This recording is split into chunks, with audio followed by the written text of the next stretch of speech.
जय श्री कृष्ण। साथियों, श्रीमद् भगवद गीता में मनुष्य के जीवन की प्रत्येक समस्या का समाधान मिलता है। भगवद गीता ऐसे प्रेरणादायक संदेशों का महासागर है जो जीवन से निराश मनुष्य को आशाओं से भर देती है। मित्रों, मुझे पूरा विश्वास है कि इस वीडियो को पूरा अंत तक देखने और शांत मन से इसकी बातों को सुनने और समझने के बाद न केवल आपके मन को असीम शांति का अनुभव होगा, बल्कि आपके विचारों में और जीवन में भी बहुत ही सकारात्मक बदलाव अवश्य आएंगे।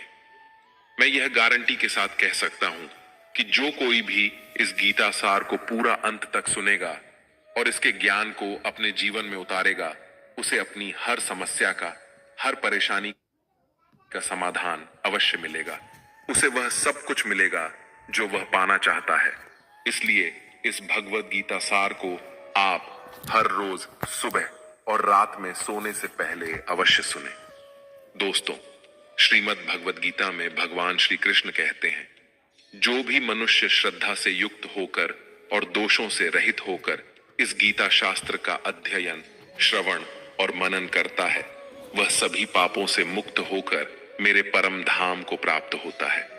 साथियों, इसीलिए कहा भी जाता है कि जिस घर में भी श्रीमद् भगवद गीता का पाठ हर रोज पढ़ा और सुना जाता है, उस घर में कभी कोई संकट या परेशानी नहीं आती।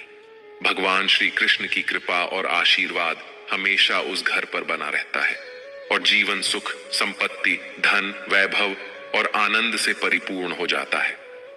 मित्रों, कुरुक्षेत्र की युद्ध भूमि में हुए महाभारत के भीषण युद्ध के प्रारंभ में ही अर्जुन युद्ध भूमि में अपने चारों तरफ युद्ध की इच्छा से आए हुए अपने परिजनों, भाई बंधुओं और गुरुजनों को देखकर घबरा जाता है, निराश और हताश हो जाता है और बहुत ही दुखी होकर वह श्री कृष्ण के समक्ष अपने दुख और दुविधा को प्रकट करता है। अर्जुन कहता है, हे केशव, मैं कैसे यह युद्ध कर सकता हूं? इस युद्ध भूमि में युद्ध के लिए एकत्रित हुए ये सब तो मेरे अपने ही हैं। मैं कैसे पितामह भीष्म और गुरु द्रोणाचार्य से युद्ध करूंगा, क्योंकि ये दोनों तो मेरे पूजनीय गुरुदेव हैं। इसलिए इन गुरुजनों को मारने से तो अच्छा है मैं भिक्षा मांगकर जीवन यापन करूं। हे मधुसूदन, जिन कौरवों से मैं युद्ध करने जा रहा हूं, वे सब धृतराष्ट्र के पुत्र मेरे भाई ही तो हैं, मेरे अपने ही हैं। इन सबको मारने से तो अच्छा है कि मैं सन्यासी बन जाऊं। अगर यह युद्ध हुआ तो करोड़ों लोग मारे जाएंगे। जो सैनिक और योद्धा इस युद्ध में मारे जाएंगे, उनकी स्त्रियों का क्या होगा? नहीं कृष्ण, मैं यह युद्ध नहीं कर सकता। अपने ही कुल का विनाश करके मैं कैसे सुखी हो सकता हूं? हे कृष्ण, मुझे कुछ समझ नहीं आ रहा है। मेरी बुद्धि भ्रमित हो रही है, मेरा सर फटा जा रहा है, मेरे पैर कांप रहे हैं, मेरी त्वचा जल रही है, मेरा गांडीव धनुष मेरे इन हाथों से छूट रहा है। हे कृष्ण, मेरा मार्गदर्शन करो, मुझे ज्ञान दो, मुझे बताओ कि मैं क्या करूं। अर्जुन की इस दयनीय अवस्था को देखकर भगवान श्री कृष्ण ने श्रीमद् भगवद गीता का वो दिव्य और अलौकिक ज्ञान अर्जुन को दिया, जो न केवल अर्जुन के लिए बल्कि हजारों वर्षों से संपूर्ण मानव जाति के लिए और आज के आधुनिक युग में भी प्रत्येक मनुष्य के लिए मार्गदर्शक बना हुआ है। श्रीमद् भगवद गीता एकमात्र ऐसा ग्रंथ है जो मनुष्य को जीने का सही तरीका बताती है। भगवद गीता जीवन में धर्म, कर्म और प्रेम का पाठ पढ़ाती है।